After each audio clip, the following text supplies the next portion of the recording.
हम लोग किसी को गुरु बना लेते हैं और बाद में उसमें कुछ विकृतियां नजर आती हैं। सही गुरु की पहचान कैसे करें?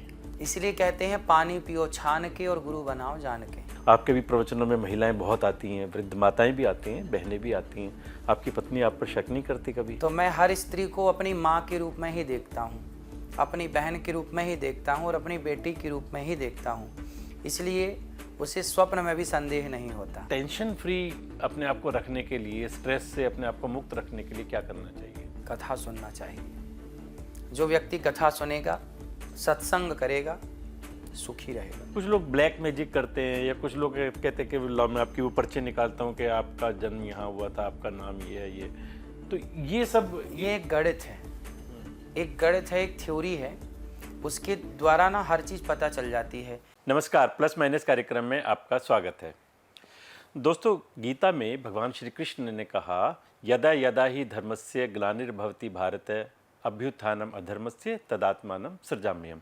यानी जब जब धर्म की ग्लानि होगी, धर्म की हानि होगी, धर्म पर प्रहार होगा, तब तब मैं जन्म लूँगा या मैं कुछ ऐसे लोगों को सद्बुद्धि दूंगा, उन्हें मार्गदर्शन दूंगा, उन्हें उनका मार्ग प्रशस्त करूंगा जो समाज का सही मार्गदर्शन करेंगे और धर्म को बचाएंगे, परंपराओं को बचाएंगे, संस्कृति को बचाएंगे। तो अब अगर हम कल्पना करें कि भगवान श्री कृष्ण खुद आएंगे, हाथ में गदा होगी, सुदर्शन चक्र होगा, सिर पर मुकुट लगा होगा, ये तो संभव नहीं है। वो भगवान श्री कृष्ण का कहने का तात्पर्य यही था कि समाज में कुछ लोगों को मैं ये उत्तरदायित्व दूंगा कि वो हमारी संस्कृति की रक्षा करें। और हमारा परम सौभाग्य है, आज हमारे साथ में पूज्य अनिरुद्धाचार्य जी महाराज उपस्थित हैं। और आज सौभाग्य की बात ये भी है कि उनका 34वां जन्म दिवस है और महाराज श्री बहुत अच्छा काम कर रहे हैं। हजारों परिवारों में लाखों इनके फॉलोअर्स हैं, बल्कि करोड़ों में ये संख्या पहुंच चुकी है। उनके भजन घरों में बहुत अच्छा भक्ति भाव पैदा करते हैं और लोगों के मनों में, लोगों के हृदयों में एक अच्छे संस्कार देने का काम महाराज श्री कर रहे हैं। महाराज जी, आपका बहुत बहुत स्वागत है और सबसे पहले आपको बहुत बहुत शुभकामनाएं। थैंक यू, बहुत बहुत धन्यवाद। महाराज जी बताओ, जैसे आजकल परंपरा चल रही है, आप कहाँ पर केक काटोगे, कहाँ पर मोमबत्तियाँ बुझाओगे और कहाँ पर शैंपेन की बोतल खोलने वाले हो? हमारे यहाँ मोमबत्ती बुझाने की परंपरा नहीं है, दीपक जलाने की परंपरा है। तो जन्मदिन में दीपक जलाए जाएं, ना कि दीपक बुझाए जाएं। काटा कुछ ना जाए, हमारे यहाँ काटने की परंपरा नहीं है, जोड़ने की परंपरा है। एक को दो ना किया जाए, दो को एक किया जाए। इसलिए हमारे यहाँ लड्डू बांटने की परंपरा है, क्योंकि लड्डू बहुत सारे दानों को जोड़ करके बनाया जाता है, जोड़ करके। तो जहाँ जोड़ने की परंपरा है वही भारतीय परंपरा है, जहाँ तोड़ने की परंपरा है वो भारतीय परंपरा नहीं है। इसलिए हमारे यहाँ केक काट कर नहीं, लड्डू बांटकर जन्मदिन मनाया जाता है। और हम तो वृद्ध माँओं के आशीर्वाद लेकर, वृद्ध माँओं की सेवा करके और विद्यार्थियों की सेवा करके और समाज की सेवा करके ही अपना जन्मदिन मनाते हैं, आप सबका आशीर्वाद लेकर। और हमारे यहाँ बोतल सत्संग की ही चलती है।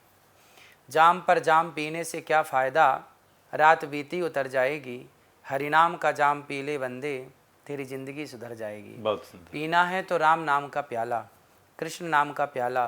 तो हम रोज़ कृष्ण नाम का प्याला पीते हैं और कृष्ण नाम का प्याला ही पिलाते हैं। बहुत सुंदर महाराज जी। मुझे लगता है हमारे दर्शकों को भी इससे कहीं ना कहीं प्रेरणा मिलेगी और जो जन्म दिवस इस तरह से मनाने का आपने जो बताया है, हम कहीं ना कहीं उसमें सहभागी हम भी बनेंगे। महाराज जी, आपने बहुत कम उम्र में वो ऊंचाई हासिल की है जिसको प्राप्त करने के लिए 50 साल, 60 साल, 70 साल अनेक संतों को लगे हैं। आज करोड़ों आपके फॉलोअर्स हैं। इतने कम समय में कैसे संभव हो पाया? ये तो भगवान की कृपा है और सबसे बड़ी ताकत है सेवा की। चारों वेदों में, 18 पुराणों में एक ही बात है, सेवा ही परमो धर्मः। सबसे बड़ा धर्म, अंतिम निष्कर्ष क्या है? सेवा। सेवा से बड़ा कोई धर्म नहीं है। इसलिए दास अनिरुद्ध सेवा करता है। वृद्ध माँओं की सेवा 285 माताएं गौरी गोपाल आश्रम में आज वर्तमान में हैं। 30,000 लोग भरपेट निःशुल्क भोजन पा रहे हैं। 150 विद्यार्थी हैं, 400 गौ माता हैं। ये सब जीव मात्र की सेवा। और आपको बड़ा कौन करता है? आपकी सेवाएं। आपका कहते हैं ना, करोगे सेवा तो मिलेगी मेवा। आज श्रवण कुमार को कौन जानता है? किसके बल पर जानता है? श्रवण कुमार को पूरी दुनिया जानती है, तो सेवा के बल पर। सेवा ना करते तो कौन जानता आप कौन है श्रवण कुमार? लेकिन सेवा की माँ बाप की, तो आज पूरी दुनिया श्रवण कुमार को जानती है। और उन्हीं श्रवण कुमार के बल पर इस देश को विश्व गुरु कहा गया। भगवान राम माँ बाप की सेवा करते हैं। माँ ने कहा कि वनवास जाना है, एक बार भी पलट के प्रश्न नहीं कहा कि क्यों जाएं, क्या गलती है, चले गए। सेवा राम ने की। माता शबरी के घर जाना, शबरी के बेर खाना, ये सेवा ही तो थी, एक भक्त की सेवा। जो आप तक नहीं आ पा रहा है, आप उस तक जा रहे हैं। क्या शबरी चल के अयोध्या आ सकती थी? इसलिए अयोध्यापति को चलकर शबरी तक जाना पड़ा। क्या केवट चल के अयोध्या आ सकता था? इसलिए राम को केवट तक जाना पड़ा। क्या जटायु चल के अयोध्या आ सकते थे? इसलिए राम को जटायु तक जाना पड़ा। इसलिए भगवान सेवा ही तो कर रहे हैं, अपने भक्तों का दुख दूर कर रहे हैं, भक्तों से मिल रहे हैं। ये भी तो एक सेवा है। माँ बाप की सेवा की राम जी ने, एक अच्छे पुत्र बने, एक अच्छे भाई बने, एक अच्छे पति बने। तो हम सेवा करें जहाँ हैं। हर बच्चा अपने माँ बाप की खूब सेवा करे, बड़ों का सम्मान करे। पिता की बात आप कितनी मान रहे हैं, कितनी नहीं मान रहे हैं, आज के बिजनेस व्यापार के हिसाब से वो अलग विषय है, लेकिन माँ बाप के प्रति श्रद्धा तो पूरी होनी चाहिए। विचार मिले ना मिले वो अलग विषय है कि कुछ चीज़ों में विचार मिल रहे हैं पिता से बच्चे के, कुछ विषयों पर नहीं मिल रहे हैं, पर श्रद्धा तो पिता के प्रति हो, आस्था तो माँ के प्रति हो। तो ये सेवा का ही बल है, मेरा अपना कोई बल नहीं। महाराज जी, आपके सेवा प्रकल्प बहुत चलते हैं। गौ सेवा भी आप कर रहे हैं, वृद्धों की, माताओं की सेवा भी आप कर रहे हैं। आपके यहाँ अखंड किचन चलती है जिसमें हजारों लोग हर रोज़ भोजन करते हैं। ये सब को जानकारी है। हम आपके बारे में जानना चाहेंगे, आपकी पारिवारिक पृष्ठभूमि के बारे में, कि जब आपका बचपन था तब आपको या आपके परिवार को ये लगता था कि आप इस ऊंचाई तक पहुंच जाएंगे? हमारी माँ को सबसे ज़्यादा हमारी ही चिंता थी, बोली ये लड़का पागल हो जाएगा। हमारी माँ कहा करती थी कि कुछ नहीं करेगा, क्योंकि बहुत शरारती था, गांव में बहुत ऊधम करता था, किसी से भी लड़ता था बच्चों से, और वो शिकायत लेके आते थे। तो बड़ी चिंता थी घर वालों की कि ये लड़का बिगड़ जाएगा। लेकिन वो तो हमारे बचपन के दिन थे। जब बचपना था मेरा तो मैंने खूब बिंदास बचपना को जिया। फिर जब काम करने का टाइम आया तो खूब काम किया। मतलब मैंने जो काम किया है वो इसे लगन से, उसमें पूरी तरह डूब करके किया। बाल्यकाल गुजारा तो मस्ती से, खूब सिंघाड़े चोरी कर करके खाए, सिंघाड़े, अमरूद, आम चोरी करके बचपना था। पिटाई भी हुई होगी कई बार? नहीं, चोरी करने में पकड़ ही नहीं गए। इतनी अच्छा। सफाई से चोरी भी करते थे कि सिंघाड़ों में कोई पकड़ ही नहीं सकता था। तो ये जो भी, वही तो बोल रहे हैं, जो काम करते थे परफेक्ट। सिंघाड़े हम लोग कैसे चुराते थे कि तालाब में डुबकी, वहीं नहाते थे तालाब में। गांव में तालाब था, सब लोग नहाते थे। तो तालाब में कूद करके डुबकी मार के नीचे पानी के अंदर अंदर जा करके, अच्छा, सिंघाड़े तोड़ के फिर डुबकी मार के नीचे नीचे आ गए। Very good. ऊपर से सब एक सा दिख रहा, ऊपर से किसी को नहीं पता नीचे चोरी हो रही है सिंघाड़े की। उसका छत था, जैस का दस था सिंघाड़े का, लेकिन नीचे सिंघाड़े टूट के फिर वहीं किनारे छुप के खा लिए। ये आपने वहाँ जबलपुर के एरिया में? ये गांव हमारा रियोंझा, ये वहाँ की बात है। अच्छा। स्कूल में पढ़ाई लिखाई में कैसे थे आप? अच्छे थे, पढ़ाई लिखाई करते थे मन लगा के, लेकिन हमारी उस पढ़ाई में मन नहीं लगता था।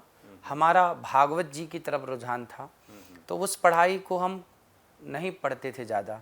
पिताजी से कहते थे हमें वृंदावन जाना है भागवत पढ़ने, पिताजी नहीं भेजे तो मैंने पढ़ाई छोड़ दी। मैंने कहा नहीं पढ़ूंगा, मैं वही पढ़ूंगा। तो एक साल मैं नहीं पढ़ा, लेकिन फिर पिताजी ने भेजा तो फिर मेरा मन था कि मैं संस्कृत पढ़ूँ, मैं ये भागवत पढ़ूँ, और फिर पिताजी ने भेजा तो फिर मैं पढ़ाई किया। तो ये प्रेरणा आपको कहाँ से मिली कि मुझे भागवत चर्चा करनी चाहिए, भागवत सुनानी चाहिए और धर्म के क्षेत्र में मैं लोगों के अंदर एक अच्छे संस्कार देने का काम करूं? ये प्रेरणा कहाँ और कब मिली आपको? ये प्रेरणा देखिए भागवत जी की, भगवान ही प्रेरित करते हैं सब चीज़ों की। लेकिन हमारे गांव में ना कुछ उस ज़माने में कुछ कथा सुनाने वाले आते थे, बड़े बुजुर्ग लोग, तो मैं उन्हें देखा करता था। उनको देख के मेरे को लगा मैं भी भागवत सुनाऊँगा, मैं भी इनके जैसा बनूं, मैं भी भागवत सुनाऊंगा। एक बार क्या हुआ, एक पंडित जी आए थे भागवत जी सुनाने गांव में, तो मैं वहाँ पे जप करने बैठा था। मेरे को जपी में बुलाया था, तो मैं जप करने गणेश जी का जाप कर रहा था। तो मेरी माँ गई और पंडित जी से प्रणाम करके कहा कि महाराज ऐसा आशीर्वाद दो इस बच्चे को कि ये भी आपकी तरह भागवत जी करे। तो वो माँ ने आशीर्वाद उनसे मांगा और मैं सुन रहा था। तो मैंने कहा कि मेरी माँ की इच्छा है कि मैं भागवत करूँ। तो मैंने कहा मैं माँ का ये सपना पूरा करता हूँ, आशीर्वाद तो मांग ही रही हैं, चलो। फिर मेरे मन में तभी से आया कि नहीं अब भागवत जी करना है। फिर उसके बाद आप गृहस्थ आश्रम में आ गए, एक तरफ भागवत कथा भी करते रहे और दूसरी तरफ गृहस्थ भी बन गए। हाँ, तो गृहस्थ आश्रम तो देखिए हम सबको ही अपनाना चाहिए, और गृहस्थ में रह के ही जो भक्ति हो सकती है, जो साधना हो सकती है, वो श्रेष्ठ है। इसलिए गृहस्थ को मैंने चुना कि गृहस्थ अच्छा है। तो जब आपने शादी की तब आपके जो इन लॉज होंगे या आपकी पत्नी को, उनको ये आइडिया था कि आप एक दिन इतने बड़े व्यक्ति बन जाएंगे? ये तो पता नहीं उनको क्या था, उनके मन में क्या था, लेकिन विवाह के पहले मैं भागवत करता था, और मैं भागवत करता था इसलिए उन लोगों को अच्छा लगा कि लड़का भागवत करता है। तब उन्होंने मन बनाया कि विवाह होना चाहिए। तो फिर प्रस्ताव रखा हमारी माताजी से, पिताजी से। तो फिर माता पिताजी ने बात की और सबकी सहमति से विवाह हुआ। जितने भी संत प्रवचन करते हैं ना, चारों तरफ सुंदर सुंदर महिलाओं से घिरे रहते हैं। आपके भी प्रवचनों में महिलाएं बहुत आती हैं, वृद्ध माताएं भी आती हैं, बहनें भी आती हैं। आपकी पत्नी आप पर शक नहीं करती कभी? हमारी पत्नी को ये पता है कि मैं किस विचार का व्यक्ति हूँ। तो मैं हर स्त्री को अपनी माँ के रूप में ही देखता हूँ, अपनी बहन के रूप में ही देखता हूँ, और अपनी बेटी के रूप में ही देखता हूँ। इसलिए उसे स्वप्न में भी संदेह नहीं होता, क्योंकि मेरी विचारधारा एक अलग विचारधारा है। एक स्त्री तो भांप जाती है ना, स्त्री बहुत तेज होती है, वो समझ लेती है कि ये महिला ये किस दृष्टि से देख रही है और ये व्यक्ति किस दृष्टि से देख रहा है। हमें स्त्रियां भी अपने पुत्र भाव से देखती हैं। हमें तो गांव की बूढ़ी बूढ़ी माताएं, शहरों की माँ, सबकी माँ, यहाँ तक कि आपकी माँ भी मुझे पुत्र के भाव से देखती हैं, और हर लड़की मुझे अपने भाई के भाव से देखती है, और हर एक छोटी गुड़िया मुझे पिता के भाव से देखती है। तो मैं भी सबको माता, बहन और पुत्री के भाव से ही देखता हूँ। तो मेरी पत्नी को ये विश्वास है, और रहते रहते अनुभव तो हो ही जाता है, व्यक्ति को परख लिया जाता है कि सोना है कि कि महाराज जी आपका अपने ऊपर में बहुत बड़ा संयम है। नहीं तो आजकल कितने तो संतों के ऊपर में आरोप लग रहे हैं, और कितने मदरसों में भी जो वहाँ के मौलवी होते हैं उन पर भी, और चर्च में फादर कहने को फादर है लेकिन उन पर भी चाइल्ड अब्यूज़ का बहुत बड़े आरोप लगते हैं। और आप ये सब करते हुए भी, जैसे कीचड़ में कमल खिलता है और अपने आप को कीचड़ से दूर रखता है, आप बहुत बड़ा संयम का काम कर रहे हैं। ये संयम आदमी अपने अंदर कैसे उपजाए? ये संयम के लिए ना शास्त्र इसीलिए तो संयमी बनाते हैं। गीता में अर्जुन ने कहा कि चंचलम ही मनः कृष्णा, हे प्रभु मेरा चंचल है मन। अर्जुन ने कहा कि मेरा मन बहुत चंचल है, बताओ मैं क्या करूं। जबकि अर्जुन इतने संयमी हैं कि स्वर्ग की अप्सरा ने उनसे कहा था, अर्जुन एक बार स्वर्ग गए तो अप्सरा ने कहा कि अर्जुन आप आओ मेरे पास, मैं अप्सरा हूँ और तुम मेरे साथ रहो। अर्जुन ने मना कर दिया कि आप से मेरे पुरखों ने संबंध बनाए थे, तो आप इस रिश्ते से मेरी माता लगी। तो अप्सरा बोली कि नहीं, हम तो अप्सराएं हैं, यहाँ कोई पुरखे और बूढ़े कोई काम नहीं करता, यहाँ तो हम सबके लिए नई हैं और सबके लिए स्त्री हैं, हम किसी की माता नहीं हैं। अर्जुन ने कहा ये आपकी विचारधारा है, पर मेरी विचारधारा है कि आपसे मेरे पुरखों ने संबंध बनाए थे, तो वो मैं आपको माता मानता हूँ। अब सोचिए कि अप्सरा ऑफर दे रही है अर्जुन को, लेकिन अर्जुन उस ऑफर को ठुकरा रहे हैं। तब वो अप्सरा गुस्सा हो गई, बोले तुम बहुत सुंदर हो, मैं तुम्हें चाहती हूँ, लेकिन तुम ऑफर ठुकरा रहे हो, जाओ मैं तुम्हें श्राप देती हूँ, तुम ब्रहण लला हो जाओ। इसलिए अर्जुन को 1 वर्ष के लिए ब्रहण लला होना पड़ा था, वो श्राप था उस अप्सरा का। अब वो अर्जुन जो एक अप्सरा के ऑफर को ठुकरा चुके हैं, वो अर्जुन क्या कह रहे हैं कि चंचलम ही मनः कृष्णा, हे प्रभु मेरा मन बहुत चंचल है। जबकि अर्जुन का मन बिल्कुल चंचल नहीं। लेकिन ये प्रश्न उन्होंने हम जैसे लोगों के लिए, सामाजिक लोगों के लिए प्रश्न किया। तब भगवान ने यहाँ क्या कहा, अभ्यास तो कौन्तेय वैराग्येण च गृह्यते। हे अर्जुन तू अभ्यास कर। मन को कंट्रोल कैसे किया जा सकता है? प्रैक्टिस, अभ्यास के द्वारा। यदि जैसे एक मंदारी बंदर को वश में कर लेता है, जैसे वो चाहता है बंदर वैसे करता है। यदि बंदर जैसा चंचल प्राणी मंदारी के वश में हो सकता है, तो भला हमारा मन हमारे वश में कैसे नहीं हो सकता? और ये होगा प्रैक्टिस के कारण। आप धीरे धीरे अभ्यास करिए। मैं बचपन से ही अपने मन पे संयम रखता चला आया हूँ। बचपन से ही मेरा अभ्यास है कि मन को यहाँ वहाँ, मैं आपने ध्यान से देखा होगा मुझे, तो मैं कभी पराई स्त्री को आंख उठा के देखता ही नहीं। मैं हमेशा चरणों पे नज़र रखता हूँ, यही सीखा है हमने। और मन चंचल भी नहीं है, शरीर में इतनी वासनाएं हैं ही नहीं कि वो वासना हमारे धैर्य को दगा पाए, धैर्य डोल पाए, ऐसा नहीं है। संयम, आप इंसान हैं, आप हावी हैं आपके मन पर, मन को हावी मत होने दीजिए अपने ऊपर। और ये सब कैसे आएगा? प्रैक्टिस से। नित्य सत्संग करना, संतों की संगति करना, भगवान की कथा सुनाना और सुनना। इससे क्या है, आपने देखा होगा मेरे सामने हजारों लोग दर्शक कथा सुनने बैठे होते हैं, पर मैं देखता ही नहीं अपना काम। मैं कथा सुनाता हूँ ना, कल आप भी कथा में थे, आपने ध्यान से देखा होगा, मैं कथा सुनाने में इतना तल्लीन रहता हूँ अपने काम में, इतने ध्यान से मैं अपना काम करता हूँ, केवल कथा में मेरा ध्यान होता। मेरे को सामने भी जो मैं बोल रहा हूँ वो दिखता है दृश्य, सामने कौन बैठा है, कौन सुन रहा है, कौन नहीं सुन रहा है, कौन क्या कर रहा है, कौन बैठा है, कौन नहीं बैठा, कितने कम लोग हैं।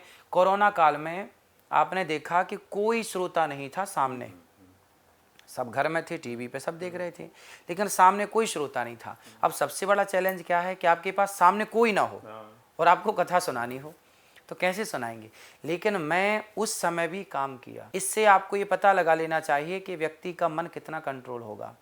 कि बिना श्रोत आप मुझे कमरे में बैठा दीजिए और कहिए खाली कमरा, कोई नहीं, और आप कथा सुनाइए, मैं सुना दूंगा, क्योंकि मैं जानता हूँ कि मैं जो कह रहा हूँ वो सुनने वाले भगवान हैं। और फिर जब आप व्यासपीठ पर बैठते हैं तो कुछ ना कुछ भगवान आपको अपने आप से ही कुछ शक्ति ऐसी दे देते हैं, बिल्कुल बिल्कुल कि आप अपने आप नहीं बोल रहे बल्कि भगवान आपसे बुलवा रहे हैं जी। ऐसी व्यासपीठ के बारे में कहा था। इसलिए संयम तो होना ही चाहिए। महाराज जी, आप गृहस्थ आश्रम में हैं, परिवार भी है, तो परिवार के साथ मनोरंजन के लिए आप क्या करते हैं?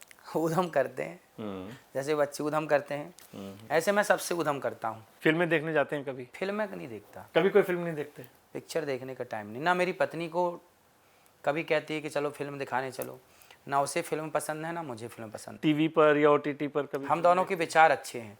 मैं चाय नहीं पीता, मेरी पत्नी चाय नहीं पीती। मैं फिल्म नहीं देखता, मेरी पत्नी फिल्म नहीं देखती। मैं क्रिकेट नहीं देखता, मेरी पत्नी क्रिकेट नहीं देखती। मैं कथा सुनाता हूँ, मेरी पत्नी कथा सुनती है। मेरी प्रत्येक कथा को मेरी पत्नी सुनती है, वो श्रोता है मेरी। तो हम दोनों का एक सा विचार है।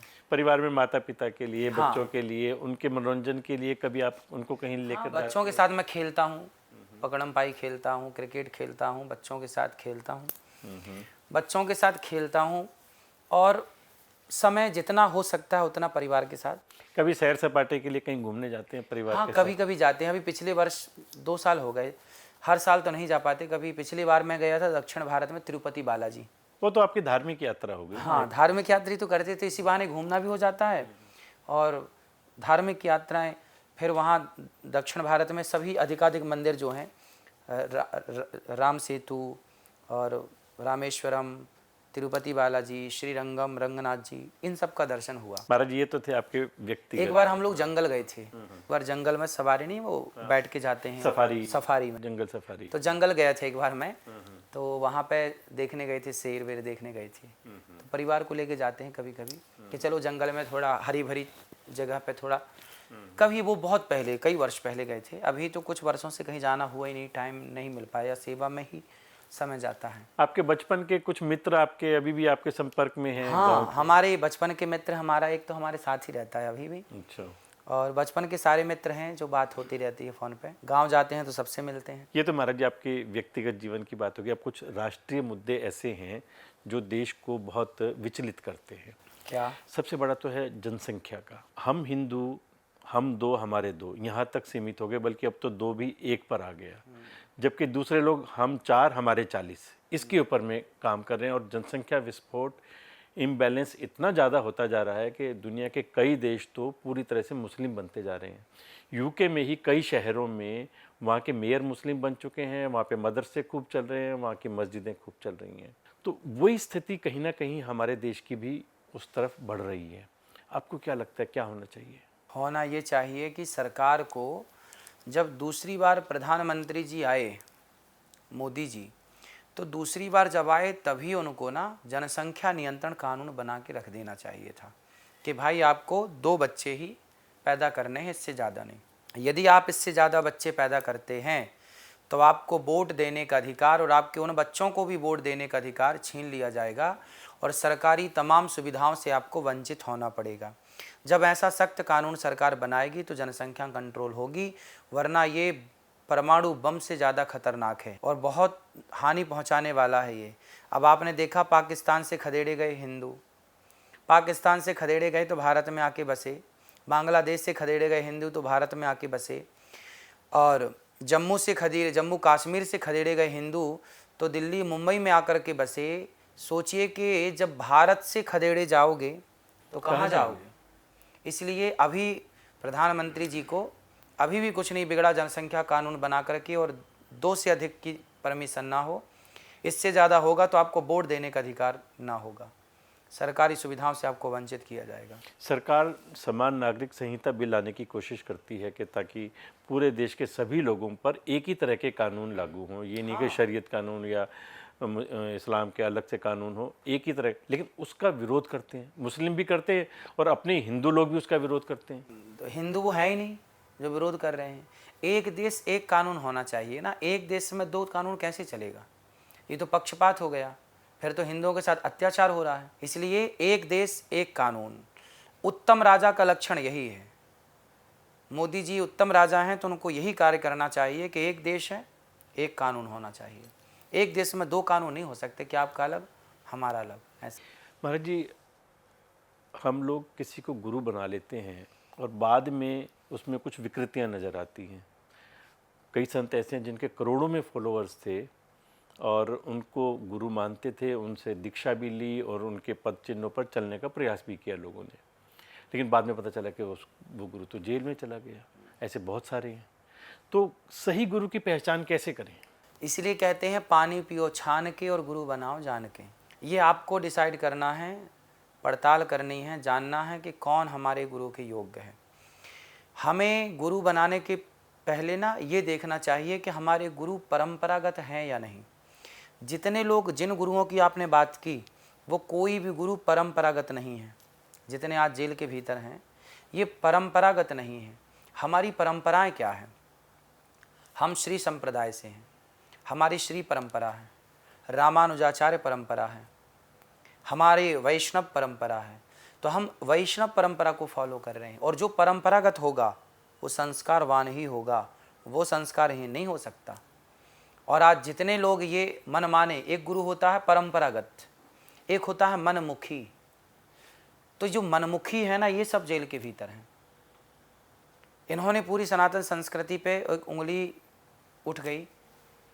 परंपरा, अब देखो आद्य शंकराचार्य एक परंपरा है। तो शंकराचार्य जी, आज तक आपने सुना किसी शंकराचार्य जी को कि वो रास्ता भटक गए? नहीं, क्योंकि वो परंपरागत हैं। हमारे श्री संप्रदाय में जो आचार्य हुए हैं, क्या आपने सुना कि श्री संप्रदाय के आचार्य भटक गए? नहीं, क्योंकि वो परंपरागत, बचपन से उन्हें यही सिखाया गया कि बेटा किस तरह मन को कंट्रोल करना है, और जो योग्य हैं उन्हीं को इस परंपरा से जोड़ा जाता है, अयोग्य को है ही नहीं जगह। तो परंपराएं जरूरी हैं। यदि आप परंपरागत नहीं हैं तो फिर भटकने के पूरे चांसेस हैं। आज जितने भी भटकाव हैं समाज में, वो उन गुरुओं के हैं जो परंपरागत नहीं हैं। हमारे यहाँ संप्रदाय हैं, जैसे मध्वाचार्य संप्रदाय है, श्री संप्रदाय है, रामानंदाचार्य संप्रदाय है, गौड़ी संप्रदाय है। ये सारी संप्रदायों में जो श्रेष्ठ संप्रदाय हैं, ये सभी, इन संप्रदायों से जुड़ा हुआ व्यक्ति ही गुरु होना चाहिए। यदि संप्रदाय से नहीं जुड़ा तो व्यक्ति गुरु के योग्य नहीं है। महाराज जी, आपका एस्ट्रोलॉजी में, वास्तु में या स्टोन्स वगैरह में, टैरो कार्ड में, इसमें कितना यकीन है? आपको लगता है कि ये चीज़ें हमारे जीवन पर असर डालती हैं? देखिए, ग्रह नक्षत्र तो अपनी जगह काम करते हैं, जन्म कुंडलियाँ तो होती हैं सबकी। राम जी की भी जन्म पत्रिका है, जन्म कुंडली है। लेकिन हमें ग्रहों पे ज़्यादा ध्यान ना देकर अपने कर्म पर ध्यान देना चाहिए। यदि आप कर्म ठीक कर रहे हैं तो आपके प्रतिकूल ग्रह भी अनुकूल होने की संभावनाएं हैं, ग्रह अनुकूल हो जाते हैं। गलत कुछ भी नहीं है। देखो, ज्योतिष को चक्षु कहा गया है। ज्योतिष क्या है? आँख है शास्त्रों में। तो ज्योतिष अपनी जगह काम करती है, ग्रह नक्षत्र अपनी जगह काम करते हैं, उसे गलत कोई नहीं कह सकता। लेकिन आज जो ये ज्योतिष का फलादेश करने वाले लोग हैं, क्या ये सही कर पा रहे हैं? यदि गलत कर रहे हैं तो फिर बदनाम तो ज्योतिष होगी, और जबकि गलत वो व्यक्ति कर रहा है। तो शास्त्र तो अपनी जगह सही है। अब उनका फलादेश करने वाला वो कितना पढ़ा लिखा है और कितना उस विषय को जानता है, ये उस पर निर्भर करता है। कुछ लोग ब्लैक मैजिक करते हैं, या कुछ लोग कहते हैं कि मैं आपकी वो पर्चे निकालता हूँ कि आपका जन्म यहाँ हुआ था, आपका नाम ये है, ये तो ये सब, ये एक गणित है, एक गणित है, एक थ्योरी है। उसके द्वारा ना हर चीज़ पता चल जाती है। कि आपके भाई कितने हैं, आपकी बहन कितनी हैं, ये सब एक गणित है। एक छोटा सा गणित मैं आपको बता दूं, वो देखो फिर आप समझ जाएंगे कि गणित क्या है। आप अपने मन में कोई अंक ले लो, कोई 10 ले लो, 100 ले लो, 50 ले लो, जितना आपको लेना ले लो। ले लिए, उतने ही अपने दोस्त के ले लो। ठीक है। जैसे आपने 5 लिए अपने, तो 5 ही अपने दोस्त के। ठीक है। कोई भी कितने भी आप मन में ले लो, 5 अपने दोस्त के लिए, मतलब जितने भी आपने लिए उतने ही अपने दोस्त के ले लिए। अब हमारी तरफ से ले लो 10 मेरे, ठीक है। तीनों को जोड़ दो, जोड़ दिया। तीनों को आधा कर दो, कर दिया। पूरे का आधा हाँ दोस्त का वापस कर दो, हाँ, फिर वह वहीं आगे जो सोचा था। 5 बचा। हाँ बिल्कुल। बचा 5। हाँ। ये है गणित। लेकिन इस गणित से दूसरे व्यक्ति का नाम, उसके पिता का नाम, उसकी भी एक अपनी थ्योरी है, उसकी भी एक अपनी गणित है। हम्म। तो वो सारा सिस्टम ना एक गणित है। एक यदि वो आपको थ्योरी पता चल जाए तो आप सब कर सकते हैं। अब जैसे मैंने आपके मन की जान ली कि आपके पास 5 बचा, वो एक गणित है। इसको बहुत गहराई से समझो, सब चीज़ जान। ज्योतिष क्या है? एक गणित है। अब देखो, हमारे आज के 100 साल पहले हमारे ऋषि मुनियों ने बता दिया कि किस दिन को चंद्र ग्रहण पड़ने वाला है, जबकि सैटेलाइट नहीं थी उस समय। आज के 100 साल पहले कोई टेक्नोलॉजी नहीं थी आज की तरह, लेकिन फिर भी चंद्र ग्रहण कब पड़ेगा, सूर्य ग्रहण कब पड़ेगा, आप 100 साल पुराना पंचांग निकाल के देख लो, उसमें भी चंद्र ग्रहण सूर्य ग्रहण का उल्लेख है, कुछ दिन पड़ा था। 100 साल पहले का और 100 साल बाद का भी है। तो ये सब क्या है? ये गणित तो है। मतलब एक सेकंड सूर्य पे भी पूरी नजर है गणित के द्वारा कि इस दिन इतने बजकर इतने मिनट पे सूर्य ग्रहण हो जाएगा। कोई सैटेलाइट नहीं, कोई सिस्टम नहीं, और फिर भी जानते ये गणित भारत की। इसलिए हमारे यहाँ एक गणित थी, वैदिक गणित। हमारे पूरे भारत में वैदिक गणित के सबसे बड़े ज्ञाता वर्तमान में यदि कोई है, स्वामी श्री निश्चलानंद जी, शंकराचार्य जी, पूरी के शंकराचार्य जी। हमारे प्रधानमंत्री जी को ना उन शंकराचार्य जी का उपयोग कर लेना चाहिए, अर्थात उनसे कुछ सीख लेना चाहिए। आपको बता दूं, शंकराचार्य जी के पास ना विदेशी साइंटिस्ट आते हैं और सीखते हैं। जो कंप्यूटर उनको नहीं समझा पाता वो शंकराचार्य जी समझाते हैं, क्योंकि वैदिक गणित बहुत बड़ी गणित है। महाराज जी, आपने उनका नाम लिया, मैं मिला उनको। वो कहते हैं कि हमारे जात पात का जो सिस्टम था वो बिल्कुल ठीक था। वो मनुवादी विचार के हैं, और वो कहते हैं कि नहीं, शूद्रों का तो काम यही था कि सेवा करना, और उनको वही काम करना चाहिए, उनको वेद पढ़ने का अधिकार नहीं है। वो उनकी अपनी विचारधारा है। व्यवस्था तो बनी थी ब्राह्मण क्षत्रिय वैश्य शूद्र की। यहाँ पे देखिए, हमारे यहाँ जातिवाद नहीं था, हमारे यहाँ जातियाँ थीं। जातियाँ एक व्यवस्था के लिए, ब्राह्मण की व्यवस्था है, क्षत्रिय की व्यवस्था है, वैश्य की व्यवस्था है, शूद्र की व्यवस्था है। और उस व्यवस्था को यदि आप फॉलो करें तो वो अच्छा है ना, व्यवस्था बनी रहे। भाई क्षत्रियों की व्यवस्था बनी रहे, वैश्यों की व्यवस्था बनी रहे, शूद्रों की व्यवस्था बनी रहे, ब्राह्मणों का काम पढ़ना पढ़ाना था। यदि अब देखिए, आपका कहना है कि जो आज किसी शूद्र परिवार में जिसने जन्म लिया है, वो आज भी वही काम करे, वो पढ़ने पढ़ाने का या सेना में जाने का काम ना करे? सेना में जाने का काम करे। आज के ज़माने में जो काम आपके सामने आए वो आप करिए।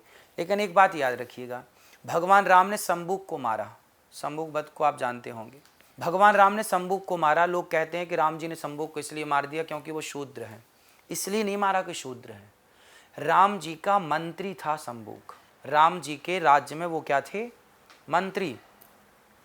और मंत्री शंबुक जब थे तो राम जी ने कहा कि भाई तुम मंत्री हो, तुम्हारे बिना वहाँ काम रुका पड़ा है अयोध्या में, तुम मंत्री पद पर हो, मतलब जिम्मेदार हो, तो तुम अपना काम क्यों नहीं कर रहे हो? अब तुम काम छोड़ के जंगल में आके तपस्या कर रहे हो। या तो तुम रिजाइन दे दो कि भाई मैं इस्तीफा दे रहा हूँ कि अब मैं नहीं हूँ, फिर तुम तपस्या करो। अब तुम मंत्री हो और तपस्या कर रहे हो, तो याद रखो तुम वध के योग्य हो, क्योंकि तुमने अपना कर्म छोड़ दिया।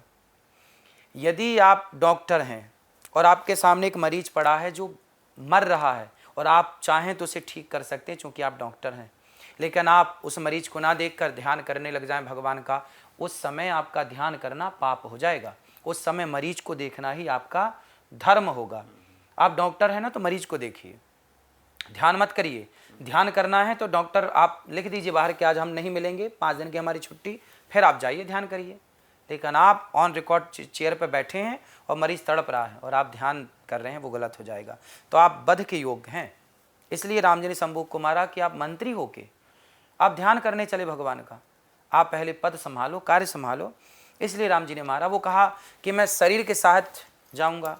भगवान ने कहा कि जो पृथ्वी की मर्यादा है कि आज तक शरीर के साथ कोई जाता नहीं है, तो जाना पड़ेगा, तो इस तरह जाओ। शंभूक राम के हाथों गति चाहते थे, तो राम ने उनको अपने हाथों गति दी। कहा कि सारे शूद्रों का कल्याण होगा। भगवान ने कहा कि जो अपने नाम के आगे राम लगाएगा तो निश्चित ही उनको बिना भक्ति बिना पुण्य के मेरी धाम की प्राप्ति होगी। इसलिए पुराने जो शूद्र भाई हैं हमारे, उनके नाम के आगे राम लगाने की एक परंपरा थी।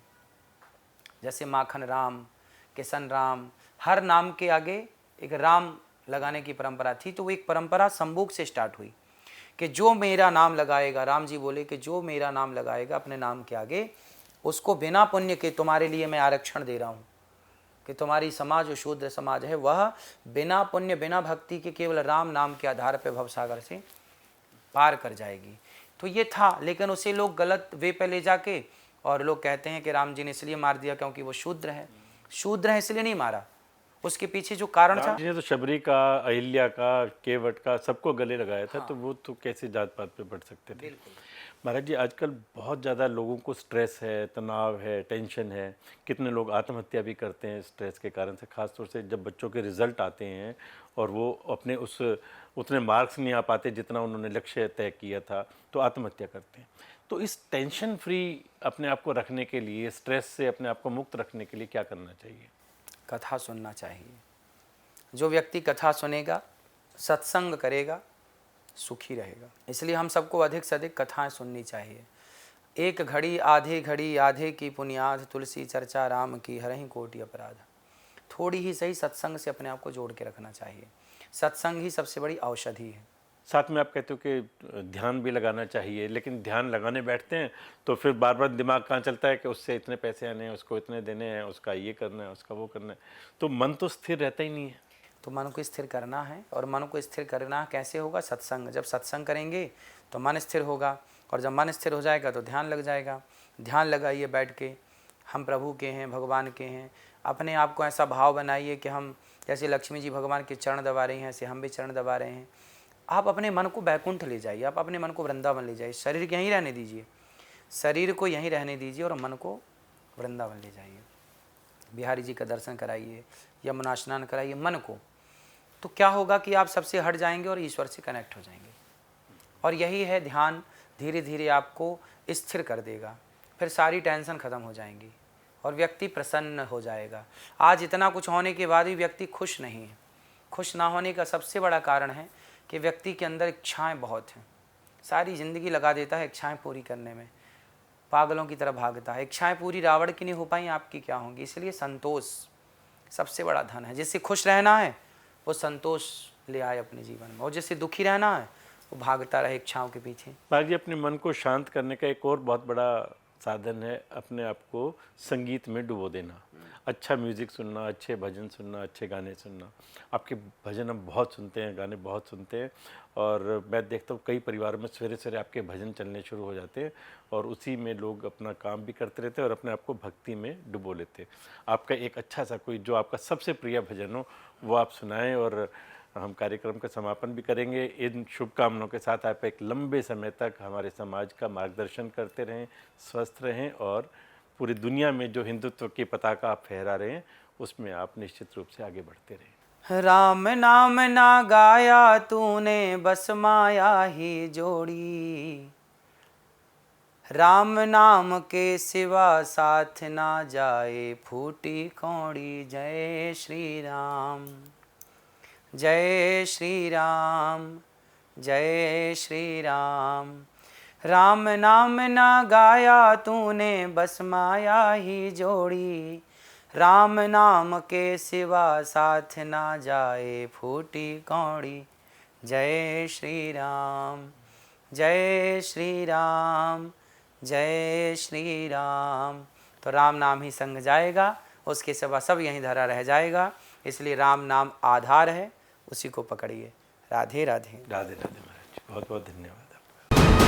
वीके न्यूज, राष्ट्र के नाम।